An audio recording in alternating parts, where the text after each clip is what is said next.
Welcome everyone to Beyond the Grid with me, Tom Clarkson. This is our final episode of 2020. Would you believe it? And my goodness, what a year it's been, both in Formula One itself and on this very podcast. We've had lots of great guests, lots of wonderful anecdotes, lots of laughs, and quite a few tears too. And I hope you agree, some real insights into some of the sport's high rollers. Of course, this year has been unlike any other. The condensed 17-race season taking place against the backdrop of the global pandemic. To get the sport back up and running in July was a wonderful achievement.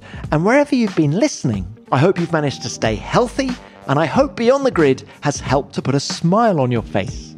Now, coming up on this Christmas cracker of a show, I've picked out some of my personal highlights from the past year. Of course, every guest has provided great insight and spectacular anecdotes. But we haven't got time to run audio from all 40 episodes. That's what our archive is for. So whether you've been listening to every episode or are just here to reminisce, here are my favourite bits of 2020. First up, let's hear from the FIA's race director and safety delegate, Michael Masi. This is only year 2 for him in the top job, and he's had to deal with a huge amount, from the COVID-19 crisis to the pink Mercedes investigation and Romain Grosjean's accident in the Bahrain Grand Prix. I caught up with Michael after the season-opening Austrian Grand Prix in July, and he spoke poignantly about how he was reluctantly thrust into the race director's role after the sudden passing of his mentor Charlie Whiting ahead of the 2019 Australian Grand Prix. I know it's a painful memory for all of us, but can I ask you a little bit about that weekend in terms of how much contact did you have with Charlie prior to the race in Melbourne? A fair bit, obviously, in the lead up to and preparation. There was quite a bit, and out there on the Tuesday, and started sort of preparing bits and pieces Wednesday out there, and then myself and Colin Hayward actually came back in the car with him on the Wednesday night back to the hotel. And yeah, it was like all good planning, just sort of standing at the front of the hotel because I was only staying at home down the road, and it's like, yep, we've got to do this and this tomorrow. All things going well, let's go and have a bite to eat at the Japanese restaurant around the corner tomorrow night. So that was sort of all good, fine. And then obviously Thursday morning, what happened? He wasn't able to join us anymore. So yeah, it was a tough emotional weekend, particularly knowing what had happened very soon after getting to the circuit, but not being able to literally tell us all. The only person that I actually did speak to was my mother, because it was all a bit too much. It was a tough day. It was a tough weekend, but something that, on the other hand, that I couldn't be more proud of was the way that the entire FIA staff, the F1 community as a whole, with the support of the teams. I was very fortunate that we were in Australia, and it was a trackside officiating team that I knew extremely well, obviously with Tim Schenken as the clerk of the course, and the entire CAMS team and the Australian Grand Prix Corporation team, who I'd had a long relationship with. Without everyone, that weekend wouldn't have happened. And the way everyone stepped up and helped each other showed, take out the little niggling and all the rest of it that we see in the background and the gloves off fight on a racetrack. Behind the scenes, everyone was completely united as one to make sure that we could achieve what we did and got through it all. And the teams were supportive. The teams were amazing. The drivers were amazing. Everyone. The teams could not have been more helpful getting through, realistically, that weekend in Bahrain back to back. I think once we got to China, the filter started coming off a little bit, and by the time we got to Barcelona for the first of the European events, the boys sitting next to me said quite clearly, well, welcome to Formula One, because they've all forgotten about the nice part. But no, I honestly, Tom, could not have done it without everyone's help in different ways. He's an impressive character, is Michael, and his clear thinking and honesty impressed me a lot. As did a certain Mercedes driver. Even though 2020's drawing to a close, the pace of life doesn't seem to have slowed down just yet. And if you're looking for a way to save time and still eat well, then make sure you check out this special offer from HelloFresh before it's too late. HelloFresh deliver pre-portioned and packaged ingredients straight to your door so you can avoid those supermarket queues and still cook delicious dinners from scratch and take the credit for whipping it up. They have a huge range of recipes to choose from and options to suit every lifestyle, including rapid recipes, which means you can have dinner on the table in under 20 minutes. And their flexible subscription means you can change, pause, or cancel your deliveries whenever you need to. Whether you're in the mood for El Paso burgers, tortellini bake, or cheesy mushroom polenta, trust me, there's something for everyone to enjoy, and I haven't found a recipe that hasn't hit the spot yet. And because the ingredients are all pre-portioned, it means no waste or unused food left over in the fridge. In fact, HelloFresh customers waste 21% less food than those who buy from the supermarket. Get 50% off your first HelloFresh box and 35% off your next 3 with the code Formula1. Go to hellofresh.co.uk and enter the code Formula1 to redeem this offer. Hamilton crosses the line to win the Formula One title of 2020. Lewis Hamilton reaches the summit and becomes a 7-time world champion. Get in there, Lewis. What a way to win your 7th world title. That's for all the kids out there who dream the impossible. Yes, 2020 was another year of domination by Lewis Hamilton and Mercedes. And for Lewis, clinching his 7th World Championship in Turkey was a huge moment because he finally equalled the tally of the great Michael Schumacher. And let's not forget that this has been quite a journey for Lewis as well. He graduated to Formula One yonks ago, back in 2007, when he beat Pedro de la Rosa to the second McLaren seat alongside Fernando Alonso. De la Rosa fancied his chances of racing for McLaren full-time in 2007, until he tested for McLaren alongside Lewis in the autumn of 2006. You've got that podium, as I said earlier. How confident were you of racing in 2007 for the team? No, I mid-2006. I was not confident at all. I mean, because of this man, Lewis Hamilton. Yeah, this little man that was flying. But I tell you why I realized that it was not possible. And why, more importantly, I was not disappointed. Because I was never disappointed that Lewis got the drive. Because I was disappointed with McLaren at one point that when as I was saying, when Juan Pablo left, that I was given the chance at the French Grand Prix and then the German Grand Prix and then but every race was like a passport of, they stamped the visa and okay, you can race in the next race, you can race.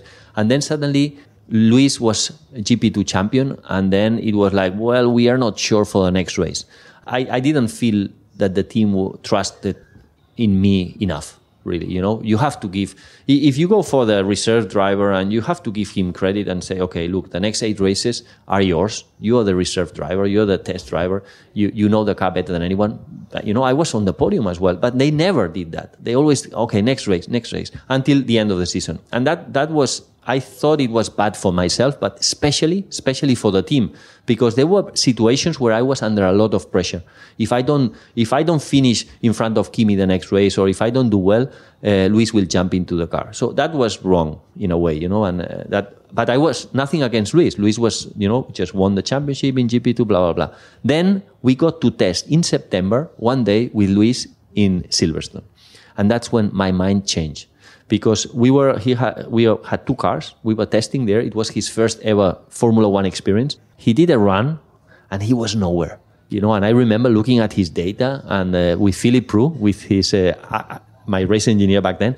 And we were looking and Philip told me, the boy will need to improve a lot over the years. It's a long road for Lewis, but he will be good, but we just have to give him time, blah, blah, blah. And I thought, yeah.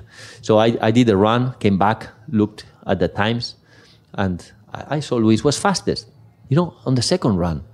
And I looked in the data and I said, what happened? And well, we put him new tires. So I looked in the data and he was so fast through Cobbs, Beckett's, Maggots, that then I just realized the potential of Lewis Hamilton. Just looking at the data for a couple of seconds, I realized we had a massive problem. This guy was... Pedro de la Rosa. We and all the drivers in the grid. Because, Tom, if Pedro de la Rosa has a problem, everyone has.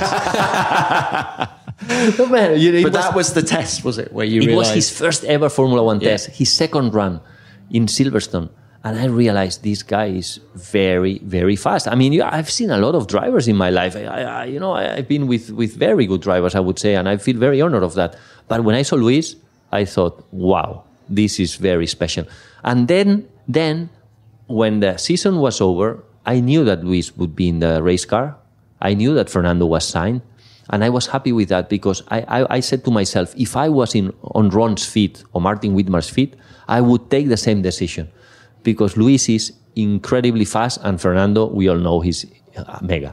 Did you expect it to blow up in 2007 in the way that it did between Alonso and Hamilton? And do you think Fernando underestimated Lewis Hamilton?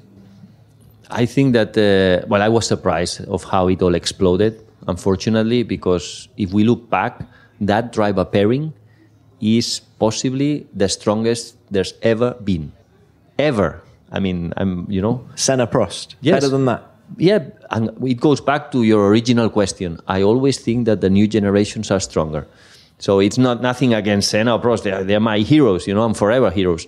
But actually, I think that level of Fernando and Luis was amazing. I mean, I remember looking at their data and thinking these guys are from a different planet.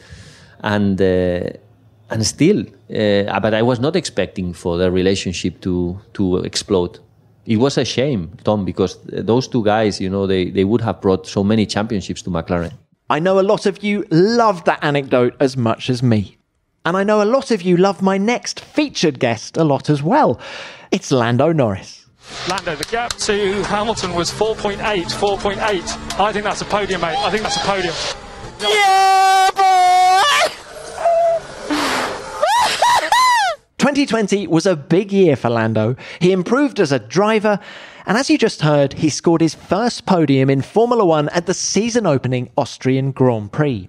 And his consistency helped McLaren to third in the Constructors' Championship. But what's Lando really like? I caught up with him way back at pre-season testing in March, and he gave me an insight into his life away from the track. Are you a bit of a night owl? Oh, completely.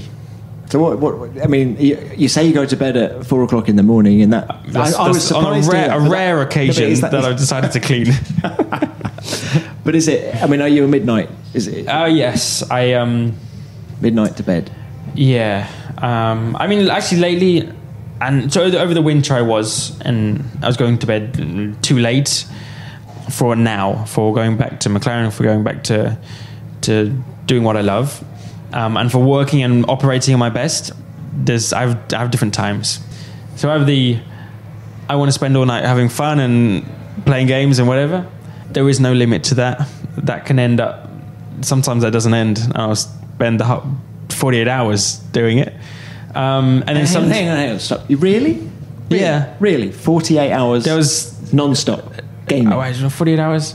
I would say I wake up at 10 in the morning, have some breakfast, get on the computer for a few hours, have lunch, and pretty much spend, let's say, 2 o'clock until 7, or actually won't be able to, 2 o'clock till 9, I'll have dinner, and then go from 9 till the next day.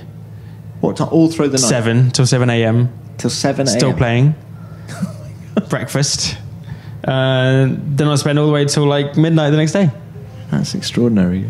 But it's just, I don't know why. It's just, that's how much I enjoy things. Other 20-year-olds. I mean, other you got them going out at night and coming out at 5 every morning and you're doing it being drunk and stuff. So mine's, I'm not getting drunk. I do that very rarely. But I don't enjoy that. Whereas I love doing stuff, and stuff I love doing, I just can't stop doing. So whether it's driving or, designing my helmets or designing my clothing, or coming up with those ideas, or playing games or something, or playing on my computer. Once I'm doing that, I'm just having so much fun. I don't go, I'm getting a bit tired now. The fun overrides all of that, and the enjoyment overrides all of that. And I become a nerd, and I spend however many hours that is. Sounds exhausting, Lando, but what an eye-opener that was. And I was treated to more eye-opening insight from my next guest as well. I know many of you have loved my conversations on Beyond the Grid with the sport's technical experts, and there's few people with more expertise than John Barnard, the man whose machines dominated Formula One in the 80s. He was the man behind various groundbreaking innovations, but it's his groundbreaking semi-automatic gearbox that I want to focus on now, and the reasons behind it might surprise you. For the benefit of the listeners, can you describe that headline bit of tech? Okay, it was fundamentally an electronic shifting gearbox. It started with an idea I had back in 87, where I frankly got fed up with trying to find a nice route for the mechanical gear change through the car. And I thought to myself, how can I get around this problem? And I knew about things like these high-speed electro-hydraulic valves that were being used at the time, specifically in the aircraft industry. And I thought, what I need is if I could just shift the levers in the gearbox hydraulically, and if I could operate that by pushing a button, all I've got to do is get some wires through the car to the gearbox. Hey, problem gone away with these ugly, nasty gear shifts and nasty big gear levers. So that's where we started. It was initially I thought about having a button on the steering wheel, shift up, one shift down, and that transpired into what everybody now calls the paddle shift. But fundamentally, it was me looking for a way around a packaging problem. In that period of time, Enzo Ferrari died, middle of 88, and along came a Fiat guy, a top boss from Fiat, who came in with the idea that he was basically going to take over from Enzo. He was going to be the next Enzo, as it were, which is obviously nonsense, but that was what was in his mind. And he was dead scared about this paddle shift gearbox. He did not want to run it because we hadn't been testing it that long. We'd had some problems, reliability-wise, not function-wise, but reliability. And he was absolutely terrified that, this thing, like if we start running it in the 89 season, this thing would be a disaster and he would look stupid. And so we had a huge fight over whether the 89 car was going to have it or not. And in the end, I won the fight. How do you win, John? How do you win a fight like that? I mean, you put everything on the line, Tom. You say, okay, my contract says I've got full technical control of Ferrari racing, everything, engine, chassis, the lot. That's what it says here. Now, I'm exercising that control. If you don't want me to exercise that control, then you have to buy my contract out, do something, whatever. That's what it took. You put effectively your job on the line.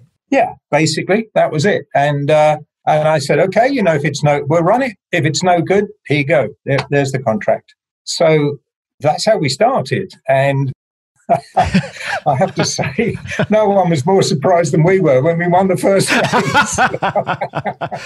He's quite a character, is John, and a real legend of Formula One, and his determination and vision really came out in our conversation. I hope you're enjoying reliving some of the best moments and memories we've had on Beyond the Grid this season, and there's still plenty more on the way. But first, a quick heads up to complement your F1 diaries that you don't want to miss. Expo 2020 Dubai and Formula One are thrilled to be joining forces to bring the world together. Kicking off on the 1st of October 2021, Expo 2020 brings you 182 days of what's next in art, music, food and tech as the planet collaborates to work together on real-life solutions to the world's most pressing challenges. So when you're at the Abu Dhabi Grand Prix in 2021, it's an easy 60-minute drive to a once-in-a-lifetime experience. There will be something on offer for everyone to enjoy. Techies will be able to experience the possibilities of a truly connected high-tech world, from autonomous vehicles to space travel, as they witness the latest innovations and breakthroughs and take a glimpse into the future. Entertainment fans will be wowed by more than 60 live shows each and every day, and foodies will be pleased to know that there will be cuisines on offer from every corner of the world. World Expos are a global celebration, and this is the first time it'll be hosted in the Middle East, Africa, and South Asia region, so make sure you don't miss it. Be there as we bring the world together. To plan your experience, visit expo2020dubai.com. Now, if John Barnard made the sport faster with his semi-automatic gearbox, he also made it safer through the introduction of carbon fibre in 1981. But it took a while for carbon to filter down to the rest of the grid, as Jochen Mass found out to his detriment in 1982, when he was involved in a truly terrifying crash at the French Grand Prix. Here's his remarkable and truly poignant recollection of that moment. We've had a big accident on the back straight. That is Mauro Baldi, but Jochen Mass is off as well, I think. Jochen Mass has gone off in the march. I think the two cars touched. A few races later, the French Grand Prix in Le Castellet, when Baldi put his front wheel between my right wheels, and I flipped on the road doing 288.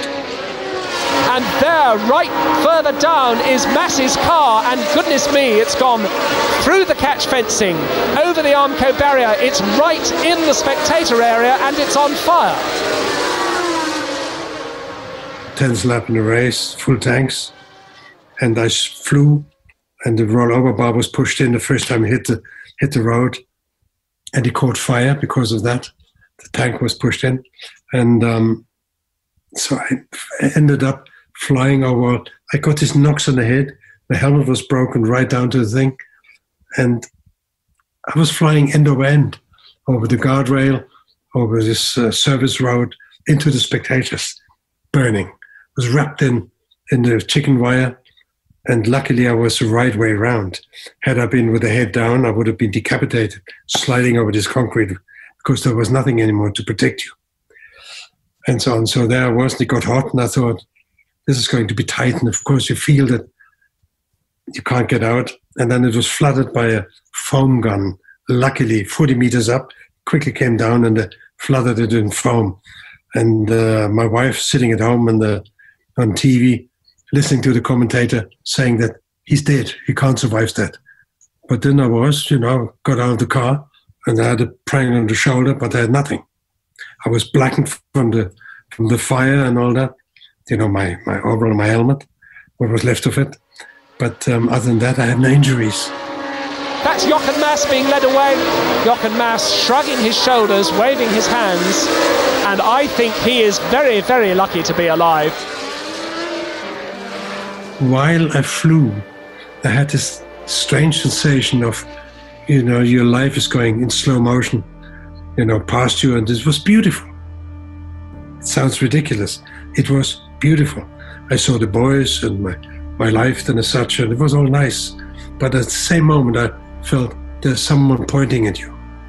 So you may as well give in to Formula One, because the team was not very good and so on. So it didn't make any sense to continue.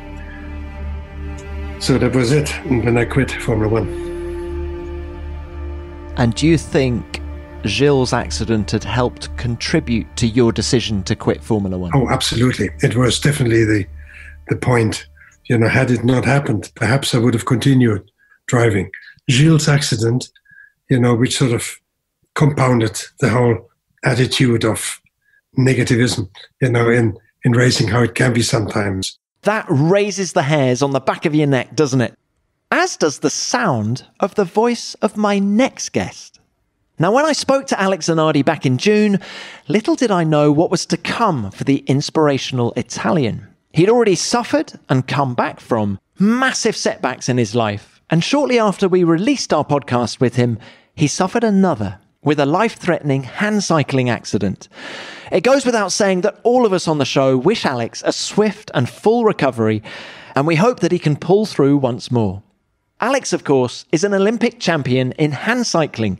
He told me how he felt when he crossed the line in 2012 to win the gold medal, and what he thinks of his status as a role model. When I crossed that line in London, ahead of everybody else, winning the gold medal, which, as I said, is better than finishing second, doing that last gesture, crossing that line, I was completing that project. And at that point, it hit me as a thunder, that feel of sadness, of I don't give a shit about the gold medal. Allow me to go through it once more from the very beginning. I can't say London was better than winning Cleveland or winning the championship or passing Brian Herta, the corkscrew in Laguna Seca. Those are memorable moments of a fantastic life, which is really fantastic. Not so much for the single things which I was able to do, which are quite honestly quite exceptional on their own anyway, but for the quantity of different things I've been able to fit in a single existence. This is the real treasure, which makes my life absolutely unique, including the accident and all the things that I was able then to do thanks to what happened to me. Do you relish being the role model that you now are and the inspiration to so many people that you now are? I am just the same person, a normal guy, and it would be diabolical for me to believe, or even worse, to try to act in order to serve that role. I'm fully aware of the fact that in doing things, I tend to inspire people because they want to see much more in what I do than I really express or that I technically really deliver. Not that this thing bothers me. Actually, I'm very proud. But I have to be honest and know that in reality, if our eyes would be more talented, we would find inspiration all around ourselves. We would not need Alex Zanardi to finish an Ironman under 9 hours or win a gold medal or win a race, a motorsports event, even if he's lost his legs. It would be sufficient to turn our head and see a mother who she's sick. She wakes up sick. She feeds her kids with the breakfast. She takes them to school and she goes to work anyway because there's a family to feed. The example she gives may pass unnoticed, but is potentially as strong as the one I deliver whenever I win a race. Let's stick to the Italian theme for a moment and head next to a hugely enjoyable conversation I had with Riccardo Patrese, that popular race winner from the 80s and 90s. I remember Riccardo best in the Williams FW14, but that was towards the end of his career. It was with Brabham that he truly made a name for himself, and it was there that he was made to feel welcome from the outset by his new teammate, Nelson Piquet. First of all, I always enjoyed my 17 years of Formula One, even the low times. Now, I still have a very good relationship with all the teammates I had. And of course, also with Nelson, I still have a very good friendship. And it was when I came to Brabham, he was already world champion because he won in 1981.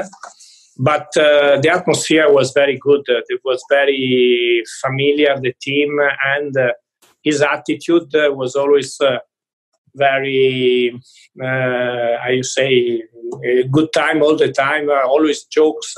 And so at the end, they were 2 years really very good with Nelson.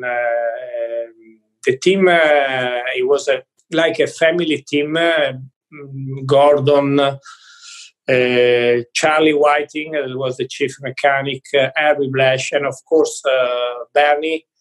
We were always together, and of course also very competitive because in 1983 we won the championship. The car was very, very, very good, as the 82 car, the Aspirator that I won my first Grand Prix in Monaco. But I can just say one thing. The first day of testing, I went to Paul Ricard because in winter time we were testing a lot in Paul Ricard.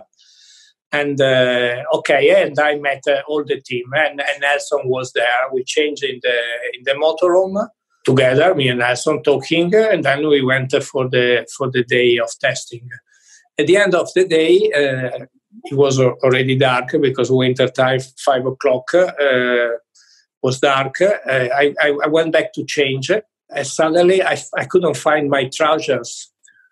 I said, okay, now what I do? Because, I can go to the hotel with the over, but I would like to find my trousers. So I went around and nobody knew about the trousers, where they were.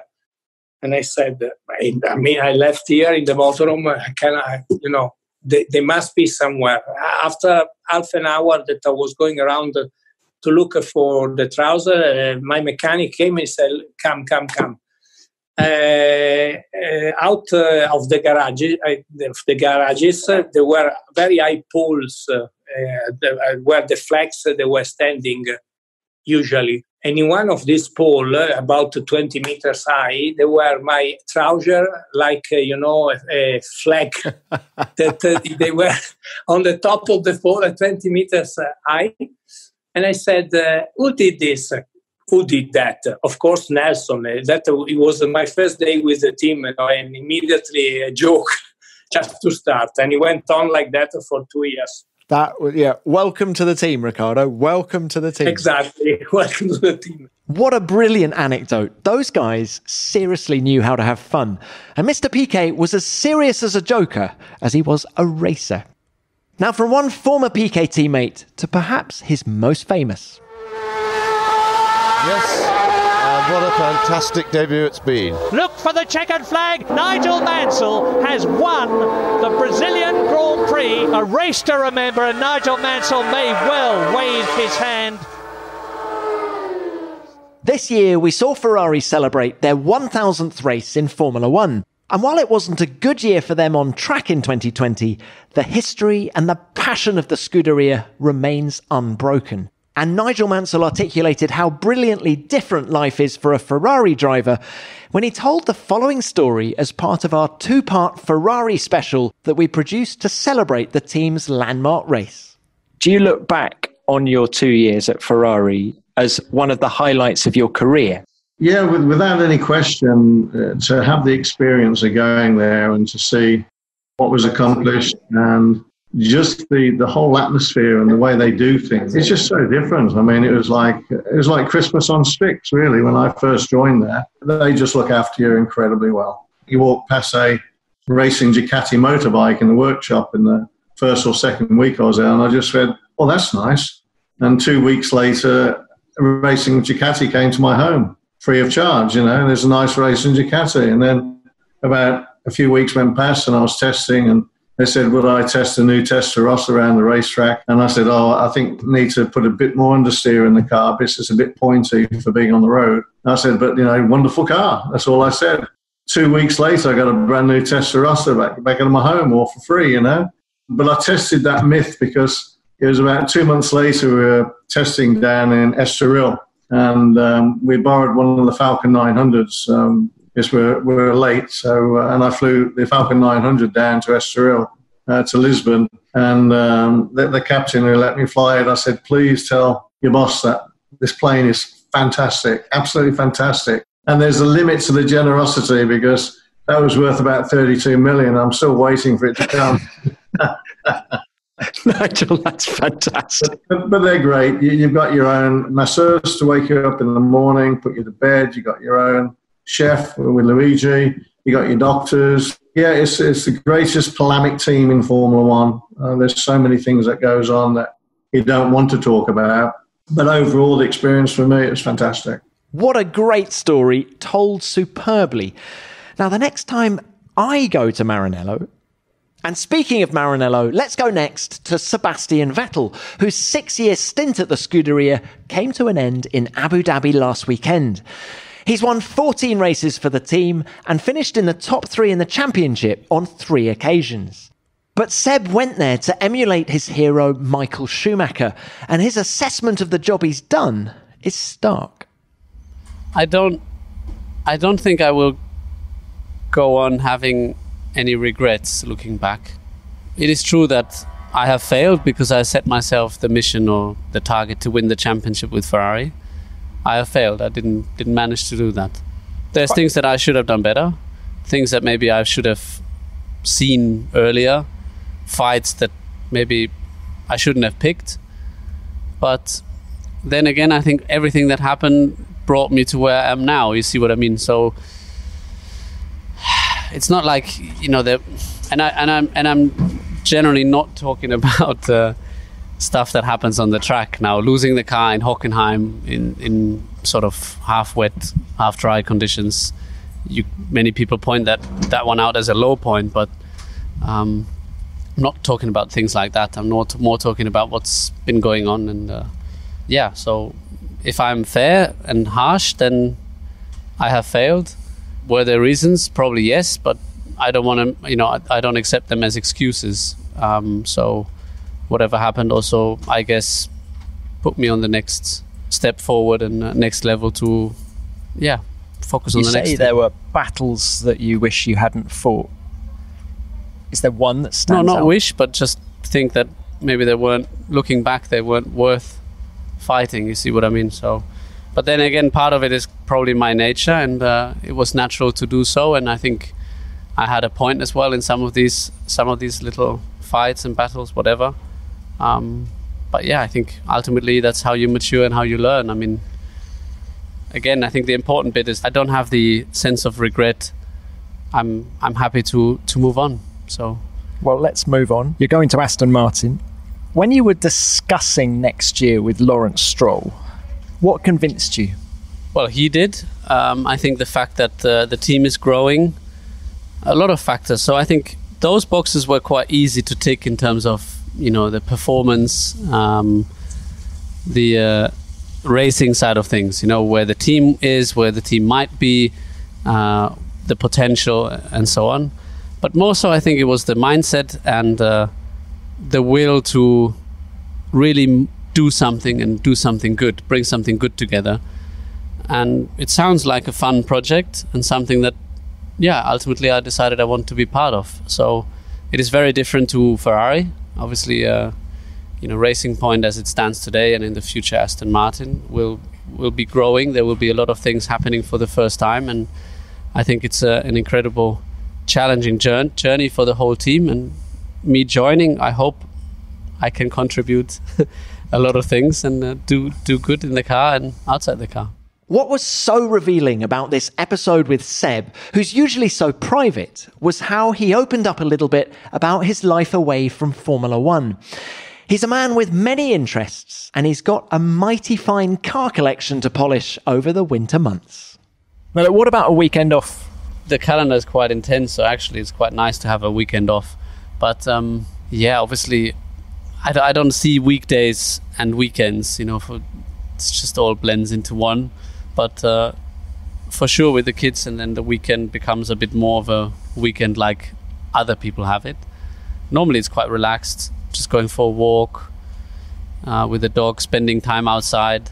I mean, now it's the season, we picked some apples, so whatever, I don't, there's no particular schedule, it just comes up, stuff that you can do with the kids, stuff, obviously I'll go training.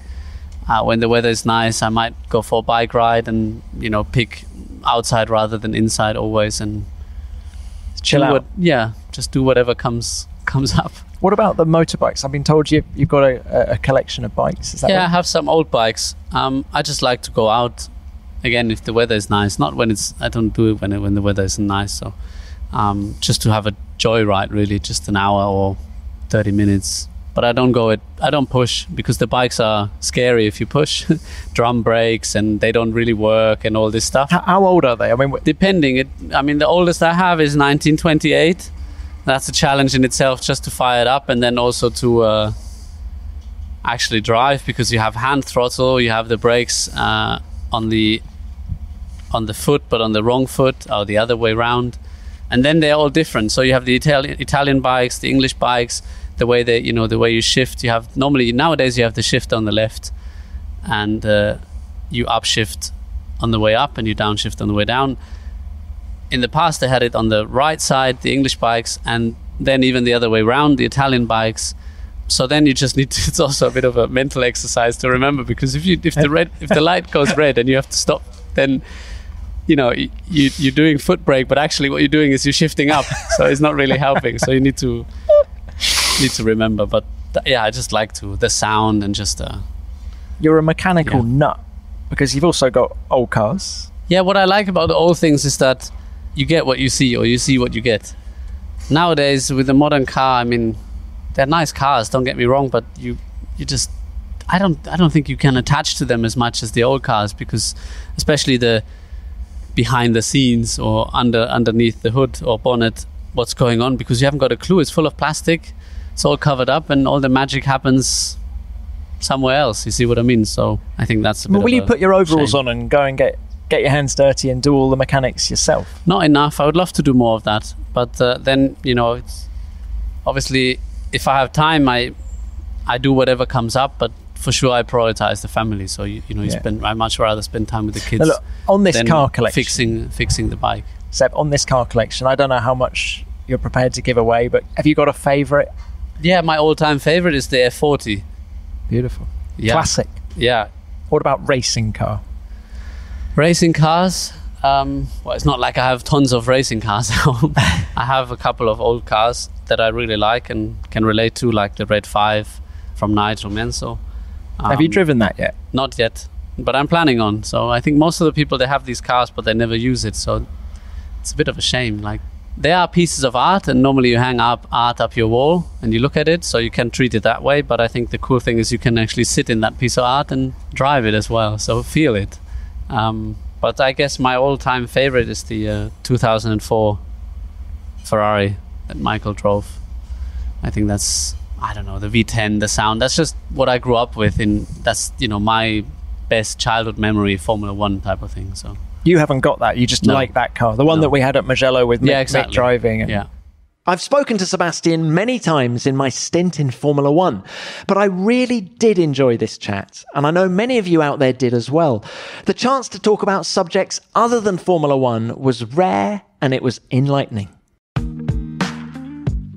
The 2020 Formula One season has come to an end, and Beyond the Grid's sister podcast, F1 Paddock Pass, has been getting the drivers instant reaction to every moment. From the Ferraris colliding in Austria, to Nico Hülkenberg's return at Silverstone, to Pierre Gasly and Sergio Perez's stunning first victories, F1 Paddock Pass was there for it all. And you can now relive the entire season for free on Spotify with the back catalogue.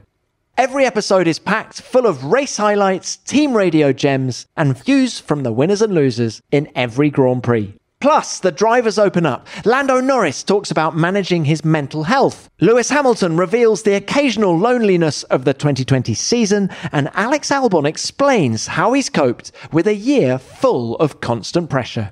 And you can listen to F1 Paddock Pass for free, no need for a premium account, on Spotify. And why not hit the follow button so you're all set for the start of the 2021 season.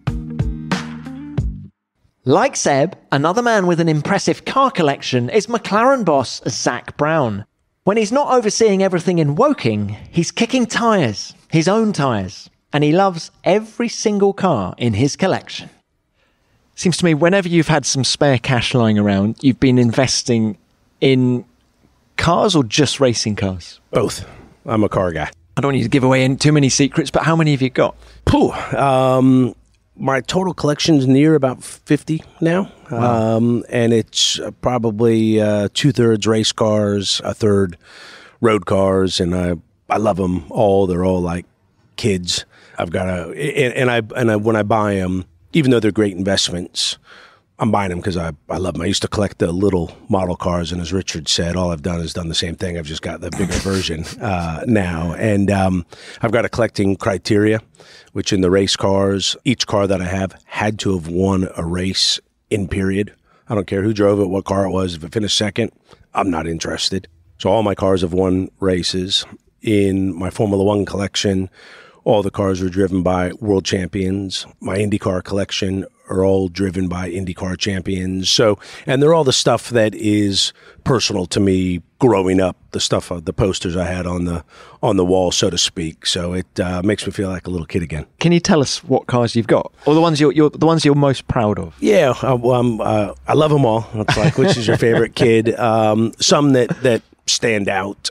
Senna's 1991 McLaren Monaco winner, championship year. So if I had to pick one to take with me, that would be it, because Senna was my guy, McLaren's my team. And it's the actual chassis. It's the actual car he won from Poland. I've got Mario's Lotus 79 that he debuted in Belgium when he won, and that was a JPS car. So on the Formula One, and then I've got Nigel's FW11B from '87, the car he won the British Grand Prix in with that famous move on Piquet. So are they all goers? Do they all got everything engines? runs? Everything runs. It has to run.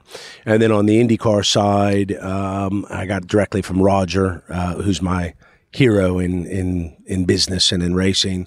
Emo's 1989 Indy 500 winner and championship car. I'm a huge Emo fan. McLaren's first world champion. I remember that race like it was yesterday. Touched a little owl with about 3 laps to go. It's a Penske car. I got it from Roger. So that, from an IndyCar standpoint, is my favorite. And then I've got, an Al Jr., a Danny Sullivan, a Michael Andretti. I've got another one that's just very emotional for me is I found Mario's 1987 Long Beach Grand Prix winner, the one that got it all started for me, and took about 2 years to restore it. And then Mario and I went to Chicago last year, and he shook it down for me. And a lot of the team, because the team was based in Chicago, Newman Haas, came out. And so and the thing that was even cooler was, who his engineer was? Adrian Newey. No. And Adrian was there. So we got this great photo. We've got with it all of Adrian's setup sheets. So we've got a photo of Mario in the car, Adrian next to him with his setup sheets. And it was just, to me, that's why I collect, is for moments like that, to reunite Adrian and Mario in the car, which is what got me into racing. So that, each car has kind of a story like that behind it. Hands up who wants a tour of Zak's personal car collection.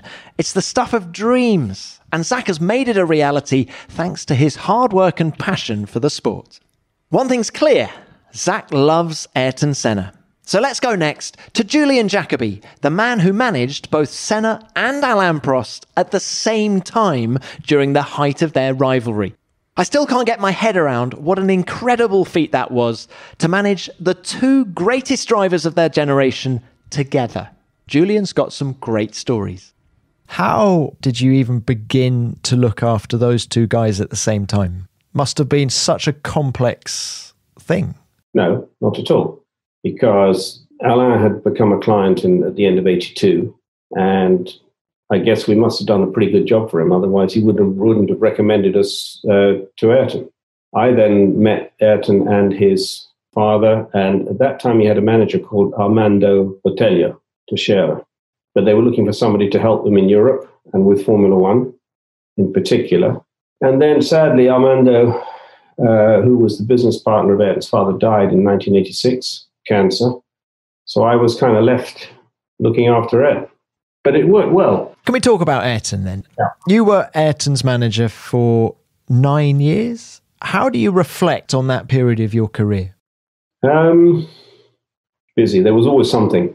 His contracts were always complex, because he was a little different from others in the sense that, being a national icon in Brazil and having most of Brazil behind him, we had to carve out of contracts certain image rights. Probably he was the first racing driver who carved out image rights. So the standard Ron Dennis sort of contract couldn't apply to him.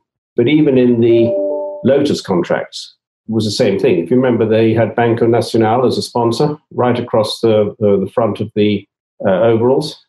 Well, that was an exercise in itself. So it was different. How demanding was he?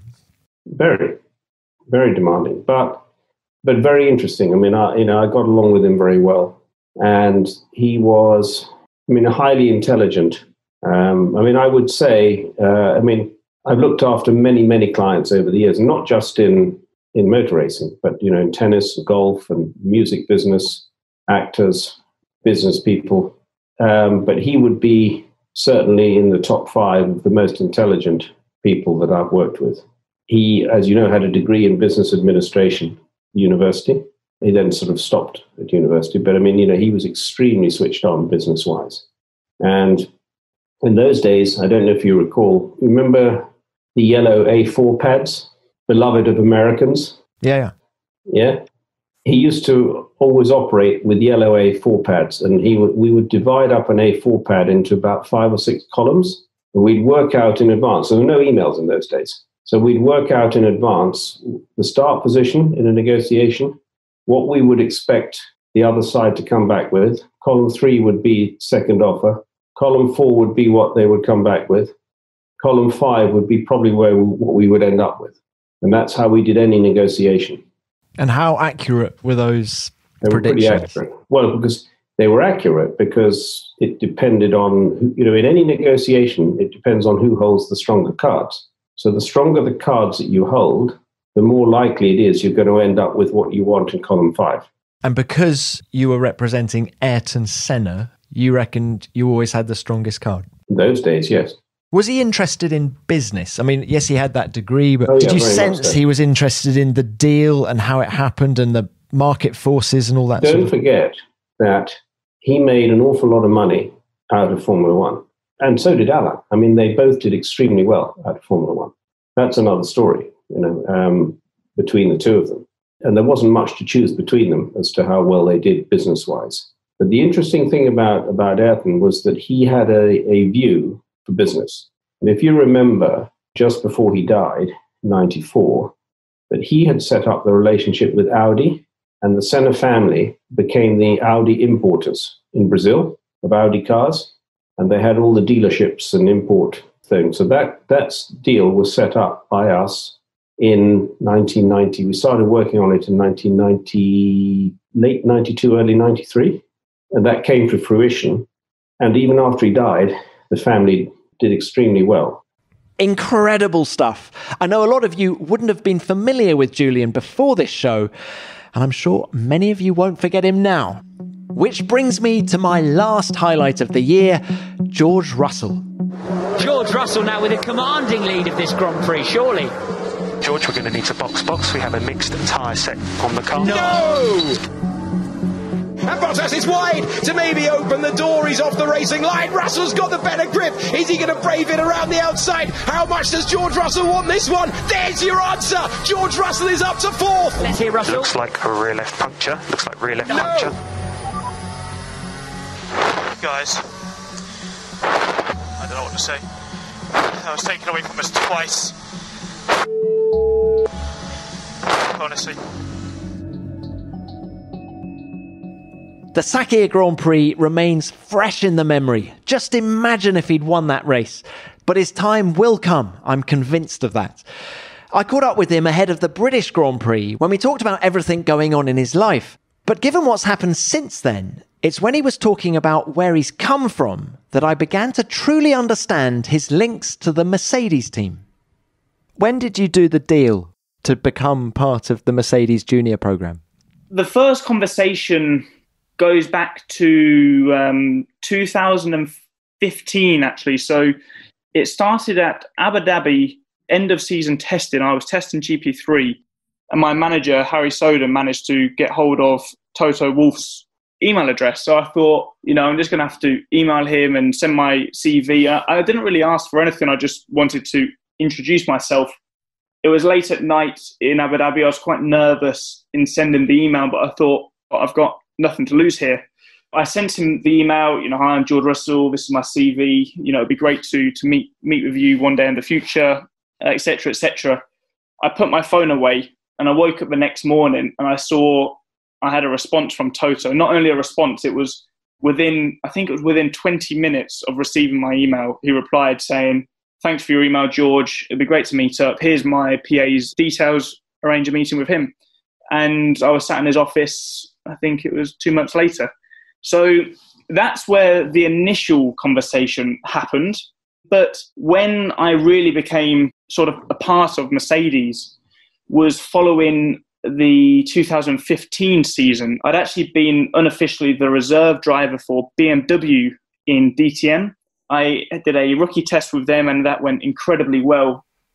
And I was on the verge of signing a full-time race seat deal with them. In the DTM? In the DTM. So this would have been the end of 2015, start of 2016, but for the drive in 2017. So a year later.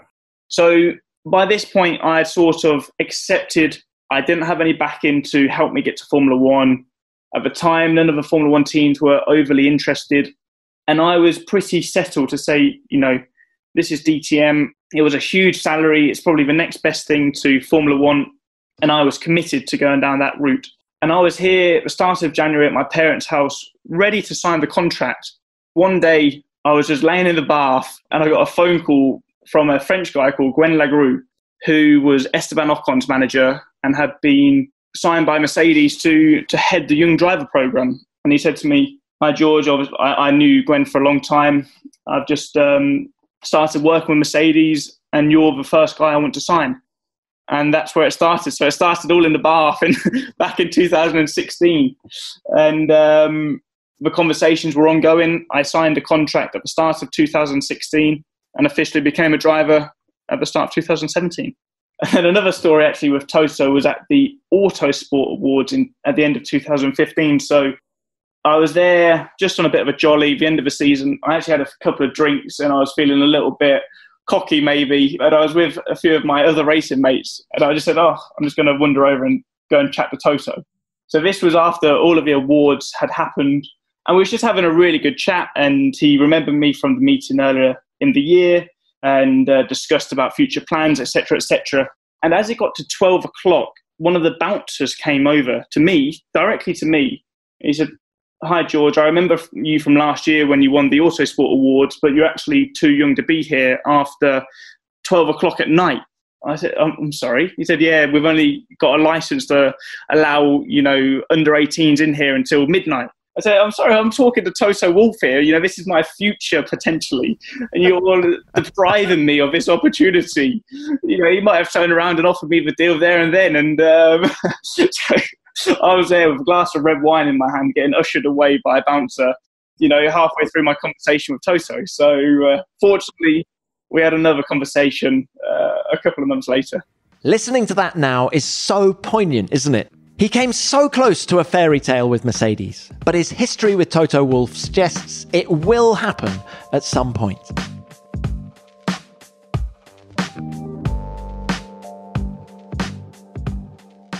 Well, that rounds out this show and also season 3 of Beyond the Grid. What a year it's been. I hope you've enjoyed listening to my conversations with the sports greats as much as we've enjoyed producing them. A huge thank you to all of my guests this year and to everyone who's worked on the show, and most notably Johnny Reynolds, Chris Browning and Karen Bevan. And of course to you, our listeners. We're going to have a little break now, but we'll be back in the new year with more great conversations.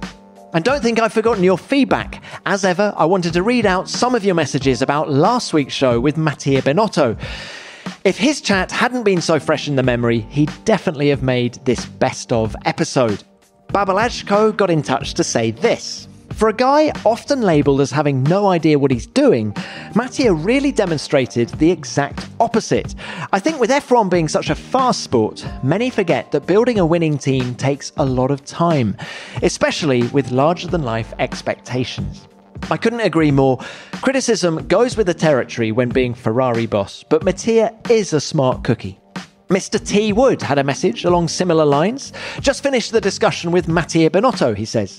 I was not aware of his storied past with the Scuderia. He obviously has a skill set that Ferrari could see applied in the long term. He's achieved numerous successes already and is young enough to bring them back to the podium. We always love to bring you insight and information you never knew. Thanks for the comments, Mr. Wood. And finally, Miroslav Matias had this to say. So interesting, this one, especially the part about Michael Schumacher not being good at giving technical feedback about the car, instead being accurate as clockwork. Completely agree, Miroslav. It's just not what you expect to hear about a 7-time world champion. But Mattia worked very closely with him, and it goes to show there is more than one way to provide feedback. That's it for now. If you enjoyed this episode, please rate and review us on your favourite podcast app, or better yet, tell a friend and get them listening too. And please keep your feedback coming. I'm at Tom Clarkson F1 on Twitter, or you can use the hashtag F1BeyondTheGrid. In the meantime, enjoy the holidays and keep it flat out.